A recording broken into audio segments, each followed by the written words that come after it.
Hi, I'm Rich Torrey. Welcome to another Level Up Cartooning. All you ever need to follow along with me is a pencil and paper. It doesn't get any easier than that, right? If you were with me on Wednesday, then you know we drew Mei Lee, the human version, from Turning Red. Today we're going to draw Mei's tall, tomboyish good friend, Miriam Mendelsohn. Before we get started, make sure you hit that thumbs up and the subscribe button as it helps this channel to grow, and hit the bell so you never miss a lesson, okay? So let's draw Miriam from Turning Red.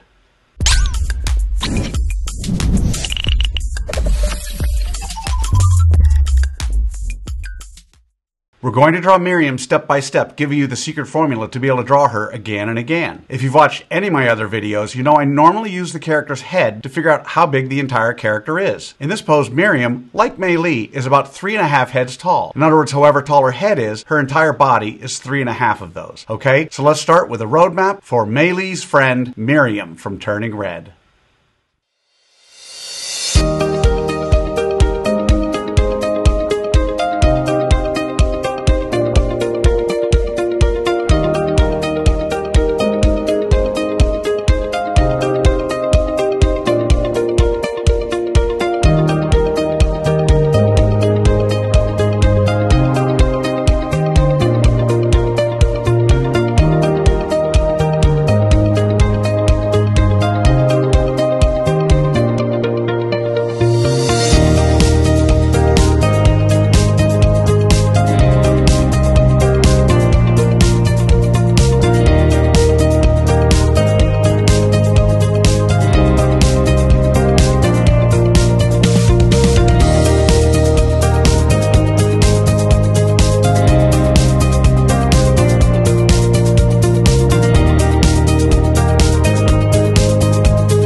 So there's our roadmap for Miriam. Now we're on to step 2. In this step, we do what I call roughing out the features. I want to remind you that until the third and final step, you want to draw as light as possible. You'll see that I use guidelines to help you know where to put Miriam's eyes, nose, mouth, and some of the other things. We don't want those guidelines in the final drawing, so you want to draw them light enough to be able to erase them easily. Okay? So let's rough out Miriam's features.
Okay, so there are the roughed out features of Mei Lee's friend Miriam. So now with the roadmap done and the features roughed out, it's time for the final step. In step 3, we get to have fun. We get to draw in Miriam's final details. We don't have to guess where to put things because we've already done all the hard work to figure that out. In this step, it's okay to draw darker, but don't press too hard or mindlessly retrace over the lines you've already drawn. Always draw with an eye on tweaking and improving until the very end. So let's draw in the details for Miriam from Turning Red.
Alrighty, there she is, Mei Lee's good friend Miriam Mendelsohn from Pixar's Turning Red. So how do you think you did? Understand, if you've never drawn Miriam before, you cannot expect to have drawn her perfectly. You notice I don't spend time coloring Miriam during this video because I want my lesson to focus solely on the drawing process. Now you have the secret formula, the process for drawing Miriam. And with that, you can draw her again and again. By all means, color her when you're done. I promise each time you draw her, it'll be a little better and a little easier. I also promise the more you work with me, the better you're going to get at all of your cartoon characters. For those of you who want to go a little deeper, click on the link below for my free 4-part drawing series where I spend more time explaining the details and the thinking behind each step in what I call the level up cartooning process. So I'd love to see your drawing of Miriam. If you can, take a picture and post it on either Facebook or Instagram, and don't forget to include the hashtag levelupcartooning. I hope you had as much fun as I did with this one. Remember to subscribe, and thanks for joining me. Until next time, keep drawing, my friends.